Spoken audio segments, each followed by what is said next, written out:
राम राम जी सभी को। Welcome back to my channel Rena की दुनिया में आप सभी का स्वागत। कैसे आप सब? आई होप सो सभी अच्छे होंगे। तो यहाँ पे देवांश पाली का चल रहा है खाना। देखिए बहुत गंदी तरीके से खाते हैं, पूरा उड़ा उड़ा के मेरे को देखो खाना फेस पे दिख रहा है, हाथों पे दिख रहा है। देखिए ये ऐसा पूरा फुर फुर मुँह से करके उड़ा रहा है। तो बस इसको खाना खिलाती हूँ। सबको नाश्ता दे दिया, सबको मतलब देवांशी और इनको, है ना। और दीदी ने पोहा बनाया था। सबका भाई अलग, जैसी बड़ी फैमिली है सबका वैसा है। किसी को कुछ खाना है, किसी को कुछ खाना है, किसी को कुछ खाना है, सबका अलग ही है। तो दीदी ने पोहा बनाया तो वो भैया और बड़े भैया और भैया को दिया, चोची को। मैंने बनाया, मैंने इन लोगों ने चाय पराठा खाना था, इन लोगों को चाय पराठा दी। देवांश रोटी, पराठा नहीं डाइजेस्ट कर पाता तो रोटी। और बाबूजी को बाहर जाना था तो पूड़ी थी, तो पूड़ी दूध पूड़ी, मतलब सबका अलग अलग है। खाना मैच नहीं होता, जितने लोग हैं उतने खाने के प्रकार हैं। कभी खाना बनेगा। अभी हो गया नाश्ता सबको, अब मैं देवांश को खिला रही हूँ खाना।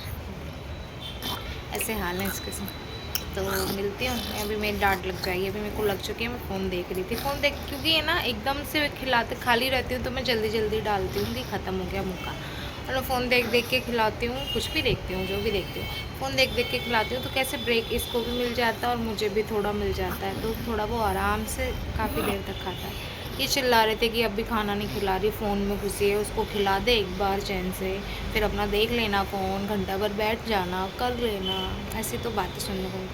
मैंने कहा वो नहीं खा रहा है, वो भी, उसको भी थोड़ा आराम चाहिए। एकदम मैं जल्दी जल्दी देती हूँ ना तो वो पूरा उड़ाने लगता है। थोड़ा उसको भी इंतज़ार करने दो कि हाँ अभी ख़त्म हो गया गले का। और मंडे आई, बिल्कुल संडे वाला फील आ रहा है। और मेरे को अभी इतने दिन कंफ्यूज हो गए थे। मेरे को लग रहा था कि कल वेडनेसडे था, आज थर्सडे, आज मुझे जाना है हॉस्पिटल, इसकी थेरेपी है, ये है वो है, मेरे दिमाग में वो चल रहा था। पूरा दिमाग ख़त्म और खाली हो चुका है, समझ ही नहीं आता चीज़ें क्या हैं क्या नहीं। और यार पता नहीं लोग कैसे बातों को घुमा देते हैं। भाई मेरे अंदर ये कला नहीं है, ना मैं झूठ बोल सकती हूँ, ना मुझे आता है, ना मुझे बातें बनानी आती है, ना मैं एक्स्ट्रा अपने आप को बचाने के लिए और उस पर बातें झूठी ऐड कर सकती हूँ। नहीं, मेरे अंदर नहीं है, ना मैं बन सकती हूँ, ना मुझे बनना है, ना मेरे वो है उसमें, मेरे खून में ही नहीं है। मैं नहीं बन सकती बनावटी। और कल कुछ ऐसा इंसिडेंट हुआ जिसमें मुझे लोग बिलीव नहीं करते। मैंने देवांश की कसम खा ली, उसके बाद मुझे रियलाइज़, एक बार मैंने पहले भी खाई थी तो उसके बाद मेरे बच्चे की तबीयत बहुत ख़राब हो गई थी। अब मैं फिर से खाई तो फिर मेरे को बहुत डांट लगी। माँ जी बोले क्या इन छोटी छोटी बातों की कसम खाती, बच्चे की मत खा, अपनी खा, अपने करो जो करना। मैंने कहा यार मुझे जो समझ आया, मैंने क्या भगवान जी मुझे माफ़ कर देना, मेरा बच्चा वैसे ही बीमार है, अभी फिर इसको फीवर आ गया था। और वो मोस्टली बीमार ही रहता है, बहुत टाइम कम हो जाता है कि वो अच्छा रहता है। ये रिंग से उतार दिया। मैं कान का ऊपर का चेंज करके देबू को पहना रही थी तो वो भी टूट गया है, सब दिखा के आने। नीचे गोल्ड इसलिए नहीं पहन रही थी कि मेरा गुम चुका है, तो 1 महीने का पनिशमेंट लिया है, तो अभी पूरा नहीं हुआ है, जब होगा तब पहनूंगी। अब ये भी चला गया, पता नहीं यार पैसे हैं नहीं और खर्चे होते जा रहे हैं। सिर्फ दिखा के आऊँगी, वो देखती हूँ क्या बोलता है, बनना तो है नहीं, अभी पॉसिबल ही नहीं है, कुछ भी कर लूँ नहीं पॉसिबल है कि मैं बना सकूँ। तो बस। और आज शाम का खाना भी है, उनको बाहर जाना है तो शाम का खाना मेरे को बनाना है। बहुत टेंशन हो रहा है यार। चल कोई नहीं, मैनेज हो जाएगा, है ना। ताई करवा लेते हैं, सब मिल के हो जाता है। हिमांशी का ट्यूशन आज छुट्टी है ना, तो फील ही नहीं आ रहा मुझे तो। कल कल संडे समझ आया, ठीक है आज मंडे है, लेकिन आज भी संडे वाला ही फील आ रहा है। घर का पूरा माहौल ऐसा छुट्टी वाला, सब ग्लेशियर टूट रहे हैं, सब बच्चों के स्कूल में तो ख़त्म होते हैं, छुट्टियाँ होती है, तो हम लोग में थोड़ा वो हो जाता है। सभी मैंने लेट ही देखे हैं। दीदी हैं भाई, वो कुछ सीख रही हैं अपना, उनको है शौक, वो अपना सीख रही हैं। सीखने का शौक़ सबको होता है, लेकिन देखो मेरे पास समय भी नहीं है और पैसा भी नहीं है, दोनों चीज़ें चाहिए, सीखना और सिखाने के लिए। आजकल ना मनी बहुत इम्पोर्टेंट है। अगर आपके पास पैसा है तो आप 10 चीज़ें कर सकते हो, आप 10 चीज़ें खा सकते हो, खरीद सकते हो, फेंक सकते हो। आपके पास पैसा नहीं है तो आप कुछ नहीं कर सकते। आपके पास कितना भी ज्ञान हो, समय हो, जो भी हो, लेकिन आप नहीं कर सकते ना, आप वो चीज़ें अफोर्ड नहीं कर सकते। एक बात बोलती हूँ, और एक समय में मैंने बहुत पैसा देखा, ऐसा नहीं बोलूँगी मैंने पैसा देखा नहीं, बहुत पैसा देखा है, ठीक है। और वो एक अच्छा समय रहा है। मेरे हस्बैंड भी बोलते हैं मैंने अपने टाइम में बहुत पैसा देखा है, इतना देखा है कि कभी सोचे ही नहीं, है ना। तो हम लोगों ने शायद हमारे टाइम में इतना पैसा देख लिया है कि अभी हमें ज़रूरत है, लेकिन अभी हमारे बच्चों के लिए हमने चलो देख लिया, हमारे बच्चों ने तो नहीं देखा ना, हमारे बच्चों की ज़रूरतें उन पैसों से ही पूरी होंगी। हमने हमारा गोल्डन पीरियड जी लिए, चाहे माँ बाप के घर हों, इन्होंने अपने उसमें देख लिए, मैंने मेरे यहाँ देख ली। इतना नहीं था, पर जितना था वो बहुत सीमित था मेरे लिए, अनलिमिटेड ही था। वो अपनी अपनी किस्मत है, किसी के पास बहुत होके भी नहीं होता, किसी के पास थोड़ा भी होके भी बहुत होता है, तो ऐसा मेरा वाला किस्सा है। तो अब बहुत बुरा लगता है, काश वो पीरियड हमें नहीं मिलता, चलता, लेकिन अब भी होना चाहिए था। अभी हमारे बच्चों की ज़रूरत है यहाँ, देवांश को ज़रूरी है, मेरे को ज़रूरत है, देवांशी है, चल हम तो हमारे सपने मार लेंगे, नहीं इच्छा रहती बच्चों के आगे, देखो मन नहीं करता। कोई भी पेरेंट्स हो, पहला उनका यही रहता है एम कि बच्चों को दिया जाए जो सुविधाएं हो, बच्चों को क्या चाहिए भाई ये ले, क्या करना है बेटा ये। तो ऐसी बहुत सारी चीज़ें हैं जो कि मुझे करनी है लाइफ में, करानी मेरे बच्चों को, मैं नहीं कर सकती। और मेरा भैया तो मुझे बहुत पसंद है, कितनी प्यारी प्यारी ची आई जे चनी। चलिए मैं इसको खिलाती हूँ, फिर मैं मिलती हूँ। ये सुबह उठ गए थे क्योंकि रात में इन्होंने एक ही बार खाना खाए थे ना भैया ने मेरे।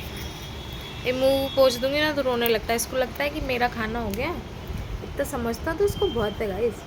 चलो हो गया आपका खाना, ख़त्म खाना, अब नहीं खाओगे आप। तो इसको समझता इतना है। मैं ऐसे जैसे मुंह हो जाता है खाना तो ऐसे मुंह पूरा पोंछ के इसको हाथ पाथ साफ करती हूँ। तो ऐसे ही मैं इसके संग थोड़ा मस्ती करती हूँ, बीच में नहीं खाता है तो मैं ऐसे ही करती हूँ, नैपकिन से मुंह पोंछती हूँ और ऐसे हटाने लगती हूँ। तो ये रोने लगता है कि मतलब रोता है कि अभी मेरा खाना नहीं हुआ, तुम क्यों हटा रहे हो टॉवल। तो उसको समझता है कि टॉवल हटता है तो खाना फिनिश हो जाता है। तो फिर मैं फिर खिलाती, फिर से लगाती हूँ, फिर से खाने लगता है। तो ऐसा इसके संग खेलना पड़ता है। ये टकलू के संग, टकलू बहुत तेज़ है, वो ऐसा है, वो समझता बहुत है, उसको बहुत ज़्यादा ही समझता है। चालू बिल्ली है ये, है ना म्याऊ। तो देवांश का हेयर कट हुआ है तो बहुत क्यूटी सा लगता है अभी। हाँ, तो देवांश के लिए कुछ स्कीम्स हैं जो कि गवर्नमेंट की तरफ से मिल रही हैं, उनके लिए कुछ चीज़ें हैं। एक तो देखो हो गई है, सेकेंडरी है कि इन बच्चों का 1 लाख रुपए का बीमा होता है, ऐसा कुछ है। तो उसमें देवांश का वो हो जाएगा, लेकिन उसके लिए कुछ पेपर्स बनवाने हैं तो वो कंप्लीट करवाने हैं। अब जो भी है यार क्राइटेरिया उसके अकॉर्डिंग ही जाएंगे। एक और स्कीम है, उसके अकॉर्डिंग हम फिट नहीं बैठते हैं बहुत सारी चीज़ों की वजह से, तो देखते हैं अभी क्या है क्या नहीं। वैसे तो जो भी है हम यहाँ रहते हैं वो सिर्फ पे करते हैं, हमारे ससुर जी करते हैं, बट हम इस घर में हैं। लेकिन हमारा देखिए, हमारा जो है हमारा उस टाइप से नहीं है, बट फिर भी काउंट तो हो गई ना। चलिए कोई नहीं, जितना जब देखो 5 साल कुछ नहीं था तब रह लिया। अभी जो हमें पता ही नहीं थी चीज़ें ऐसी हैं, पहले तो हम अपने उसमें से ही निकले थे, फेज़ में से, कंडीशन ही नहीं थी हमारी कुछ करने की। मतलब इसका जो दुख था ना, बहुत बड़ा सदमा लगा था हमारे लिए कि हमारा बच्चा ऐसा हो गया। वो भी यार डॉक्टरी गलती की वजह से। एक होता है कि बाय बर्थ होता है तो एक्सेप्टेबल होता है, माइंड एक्सेप्ट करता है कि ठीक है जन्म से ही ऐसा है। एक होता है चीज़ें जब ख़राब हो जाती हैं कि आपका सब कुछ नॉर्मल है, मेरी कोई भी रिपोर्ट, मेरे जितने भी टेस्ट उनमें कभी कुछ ऐसा नहीं आया कि देवांश ऐसा है। या मेरा 3D हुआ, वो टेस्ट हुआ, उसमें भी कुछ नहीं आया। जो भी जितने भी टेस्ट हुए, मेरी सोनोग्राफी या जो भी, कुछ नहीं निकला। और जब बॉर्न हुआ ये तब भी अच्छा था, है ना। और 2 दिन अच्छा रहा, दूध वूध लिया, तीसरे दिन लेने उस दूसरे दिन की रात बहुत रोया, इतना रोया, पूरी रात रोया। और फिर वही है, उन्होंने जब टेस्ट नहीं करे, उनकी गलतियाँ तो हैं, बहुत सारी गलतियाँ एज अ डॉक्टर, उनका काम था, ठीक है। अगर आप अपना काम पूरा करते और फिर होती चीज़ें तो फिर हम चलो एक्सेप्ट कर लेते, लेकिन एज अ डॉक्टर आपने गलत किया है, ठीक है। एक नॉर्मल बच्चे को आपने 100% डिसेबल बच्चे में कन्वर्ट कर दिया है, तो फिर बुरा लगता है यार। हम सोचो हमें कितना लगता होगा। ये तो चल फील नहीं कर, फील क्या यार, उसको भी महसूस होता है। सब बच्चे खेलते हैं, वो नहीं खेलता, उनको देखता है, उसको क्या लगता नहीं होगा। अब वो बोल नहीं सकता, इसलिए हमको लगता है कि उसको लगता नहीं है। हमें तो बहुत लगता है, हम तो तिल तिल मर रहे हैं।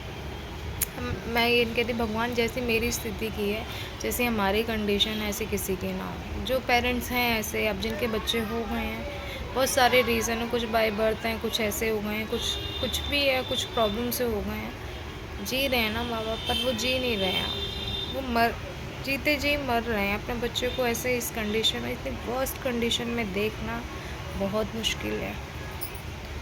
बहुत हिम्मत चाहिए। और लोग ना यहाँ किसी की फीलिंग्स की कदर नहीं करते हैं। कोई भी रहे, आपकी फैमिली रहे या मेरी फैमिली रहे या फैमिली मेम्बर्स रहे, नहीं कनेक्ट नहीं करते। हम बोलते हैं कि समझते हैं, पर कोई नहीं समझता, किसी को समझ नहीं आता। अपने तो और ज़्यादा ही घाव देने में लगे रहते हैं। ठीक है, मेरा देवांश खाना नहीं खाता है ना, उसको दूध ज़्यादा लगता है, दूध पे ज़्यादा रहता है, तो मैं वो भी एक मसला है भाई दूध का। मुझे तो बहुत बुरा लगा कि इसके लिए एक्स्ट्रा दूध आता है, तो वो भी मेरे बच्चे का काउंट होता है, वो भी काउंट किया जाता है। अगर मेरा बच्चा नॉर्मल होता, पूरा खाना खाता अच्छे से, तो ज़रूरत ही नहीं थी ना। हमें कोई शौक़ थोड़ी ना उसको दूध खिलाने का या उसको करने का। आप बिस्तर पे आपको तोड़ के डाल दिया जाए, ठीक है, आपका खाने का ज़रिया सिर्फ वही हो मिक्सर में पीस के, आप ऐसी लाइफ प्रेफर करोगे या पसंद करोगे? कोई भी इंसान रहे सुख सुविधाओं से है, ठीक है, उसको मिलता है उसकी किस्मत, जो भी है मिल रहा है उसको, मिल रहा है उसकी किस्मत है, या जो है वो इस घर में है उसकी वजह से। लेकिन वो भी अगर कोई काउंट कर रहा है, ठीक है, मैं जैसे काम करती हूँ, कभी कभी मेरा लेट हो जाता है या नहीं, जो तो बोले तू करती क्या है, कैसे करती है वो। मैंने कहा देवांश की वजह से ऐसा। तो क्या बोलते हैं, अरे वो तो तुम्हारा पर्सनल प्रॉब्लम है, वो तो तुमको मैनेज करना ही है ना। तो वो ये यहाँ के लोगों में नहीं, मेरे अपने लोगों में नहीं है, मैं क्या दूसरों का नाम लूँ। मतलब काम इम्पोर्टेंट है, आपका क्या है, क्या मसला है, आप टूटे हो फटे हो, आपके बच्चे की क्या हालत है, उनको किसी को कोई लेना देना नहीं है काम से। और जब अपने ऐसा करते हैं ना तो बहुत बुरा लगता है, मतलब समझ आता है, फिर दिल बोलता है। तकलीफ़ें क्या होती है जब अपने पे आती है ना, तो समझ आता है। अब आपके बच्चे को थोड़ा सा भी कुछ होता है तो आप लोग ऐसे हो जाते हो, बाप रे कि कितनी बड़ी बात है ना। लगता है ना, अब जब अपने पे आती है, अपने बच्चे को थोड़ा भी कुछ होता है तो बहुत फील होता है, बहुत रोना आता है। छोटी छोटी बातों में ऐसे करते हैं, बाप रे जैसे कितना बड़ा पहाड़ टूट गया। हमारा बच्चा तो टोटली फिनिश है, 100% ख़त्म है, बस वो जी रहा है, सांसें उसके अंदर बस। उसको थोड़ी भी तकलीफ़ होती है, सोचो जिस बच्चे को ऑलरेडी इतनी तकलीफ़ है, उसको और एक तकलीफ़ आती है, तो सोचो उसका दर्द कितना होता होगा उसको, है ना। एक तो बोल नहीं सकता, बता नहीं सकता, हमको समझना है, हम भी उतना नहीं समझ पाते, हम भी परेशान रहते हैं कि क्या हुआ क्या हुआ। लेकिन उसकी तकलीफ़ कोई गिनता नहीं है, पता है मेरे बच्चे की तकलीफ़ कोई नहीं गिनता इस घर में। मेरे को किसी को गिनानी भी नहीं है। मैं जो दर्द फील करती हूँ मुझे किसी को कराना भी नहीं है। मैं नहीं चाहती कोई इस दर्द का एहसास करे, बट एटलीस्ट समझो तो। मैं मेरा पूरा काम करती हूँ यार, मेरी कोई भी कंडीशन रहे, मैंने मेरा कभी काम नहीं छोड़ा होगा। हर कंडीशन में मैं किचन में गई हूँ, जो मेरे काम होते हैं मैं करती हूँ। मैं कभी ये नहीं करती, कहीं मुझे जाना भी है, कभी कभार ऐसा हुआ कि मैं चली गई हूँ या किसी वजह से तो नहीं किया होगा, वरना मैं करती हूँ। हमें अपने ही ज़्यादा वो होते हैं, सही बताऊँ तो अपनों को ही मेरे से इतनी तकलीफ़ है। मुझे लगता था अपने लोग ज़्यादा समझते हैं, पर अपने लोग तकलीफ़ें जान के और ज़्यादा तकलीफ़ें बढ़ाते हैं। फैक्ट है। तो इस आज की दुनिया में कोई अपना नहीं है, अपने वही हैं। ये मेरा अपना है, मेरी बच्ची मेरी है, मेरे जो भी मुझे समझते हैं, मेरी जो तकलीफ़ समझता है वो मुझे अपना ही लगता है। मेरे पेरेंट्स की बात की जाए, मेरे पापा, मुझे नहीं पता, मैं किसी का नहीं बोलती, क्योंकि मुझे नहीं लगता किसी को समझता है। मेरे पापा भी हैं, वो नहीं समझते होंगे ना, क्योंकि ये मेरी तकलीफ़ है। ऐसा माँ बाप हम झेल रहे हैं तो हम समझते हैं। अब उनके बच्चों में जैसे मुझे तकलीफ़ हो या मेरे भाई को, तो मेरे पापा को समझ आएगा। अब आएगा तो कि अपने बच्चे का सबको ही बहुत लगता है, दूसरे के बच्चों को नहीं लगता कोई भी। ये मेरी प्रॉब्लम है, मुझे नहीं पता अंदर क्या कोई फील करता है, बट मैं यही बोलूँगी कि प्लीज़ समझो दर्द को। अगर आपको नहीं समझ आता तो अपने को उस जगह रख के समझो कि वो इंसान कैसे जी रहा है, ठीक है? किसी की लाइफ में प्रॉब्लम है ना, तो और प्रॉब्लम्स मत क्रिएट करो, कोई भी रहे यार। उसकी लाइफ बहुत टफ है, उसको थोड़ा इजी करने की कोशिश करो, उसे और मेंटली टॉर्चर मत करो। चलिए, वीडियो बहुत लंबा हो गया, बहुत सारी बातें थी, मन हल्का हो जाता है आप लोगों से बात करके, क्योंकि मैं हर किसी को एक एक करके नहीं बोल सकती, उनको बोलना भी नहीं है किसी को, मैं किसी को बोलना ही नहीं चाहती हूँ। मैं खुश हूँ मेरी लाइफ से, लोगों भाई जो जैसा सब प्रभु पे छोड़ दिया, अब जो वो करेंगे वही होगा। चलिए, वीडियो को एंड करते हैं। वीडियो को like share comment subscribe my channel Rena की दुनिया। राम राम, श्री शिवाय, नमस्ते।